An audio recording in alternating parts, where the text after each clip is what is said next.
একটা পোল্ট্রি ফার্মে যখন ডিওসি অর্থাৎ একদিনের বাচ্চা যখন প্রবেশ করে তখন কিন্তু তার সেই বাচ্চাকে 24 ঘন্টার ভিতরে তাকে ক্রপ ফিল্ড টেস্ট করতে হয়। এবং ক্রপ ফিল্ড টেস্টটা কিন্তু একটা মুরগির জন্য কিন্তু খুবই গুরুত্বপূর্ণ। ক্রপ ফিল্ড টেস্ট করলে 6 ঘন্টায় 80 থেকে 90% বাচ্চার ক্রপ ভরা থাকে।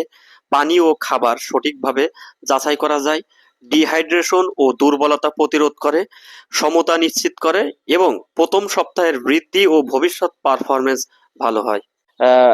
এখানে আপনার মুরগির বাচ্চার 500 বাচ্চা, তো আপনাকে 500 বাচ্চা থেকে 8 থেকে 10% বাচ্চাকে আপনাকে বাচ্চা যখন প্রবেশ করবে 2 থেকে 3 ঘন্টা পরে আপনাকে বাচ্চার যে এই যে আমার কাছে বাচ্চা আপনিও দেখেন, এই যে বাচ্চা দেখেন এখানে এই যে খাবার থলিটা আছে এটাকে কুরাব বলে। হ্যাঁ, তো এই কুরাবের ভিতর দেখেন, হাত দিয়ে দেখেন পানি খাবার আছে কিনা। হ্যাঁ, এই যে, হ্যাঁ, তা আপনি প্রথমে যখন বাচ্চা প্রবেশ করলো তখন 3 ঘন্টার ভিতরে দেখবেন যদি এর ভিতরে ওয়াটার অথবা খাবার এই থাকে তাহলে বুঝতে হবে যে না, এই যে এটা খাবার অথবা পানি সহজভাবে গ্রহণ করছে এবং এটা ভালো আছে।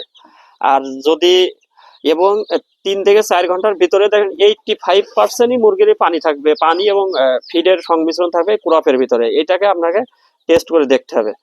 আর এটা আপনাকে 3 ঘন্টা পর পর টোটালি 24 ঘন্টার ভিতরে এটা কনফার্ম করতে হবে যে আপনার বাচ্চার কিভাবে এরকম ভাবে আপনার এখান থেকে 100 যদি বাচ্চা থাকে তাহলে আপনাকে সর্বনিম্ন 8টা বাচ্চা ক্রপ ফিল্ড টেস্ট করবেন। তা 8টার থেকে যদি আপনি দেখেন যে না আমার 6টাই খাবার আছে, 6টা বাচ্চারই পেটে খাবার আছে, ক্রপে খাবার আছে, তাহলে বুঝবেন যে না আপনার বাচ্চার অবস্থা ভালো আছে। এবং 24 ঘন্টা পরে এইভাবে 3 ঘন্টা পর পর কিন্তু আপনি ক্রপ ফিল্ড টেস্ট করবেন এবং 24 ঘন্টা পরে গিয়ে দেখবেন যে অ্যাবাউট 95% মুরগির বাচ্চার ভিতরে এই পেটে ক্রপের ভিতরে যদি খাবার পানি সুন্দরভাবে থাকে তাহলে বুঝবেন না আপনার বাচ্চার যে খাবার গ্রহণের যে চাহিদা এবং পানি গ্রহণের চাহিদাটা ঠিক আছে এবং বাচ্চার যে ইউনিফর্মিটি ফ্লকটাও কিন্তু ভালো থাকবে।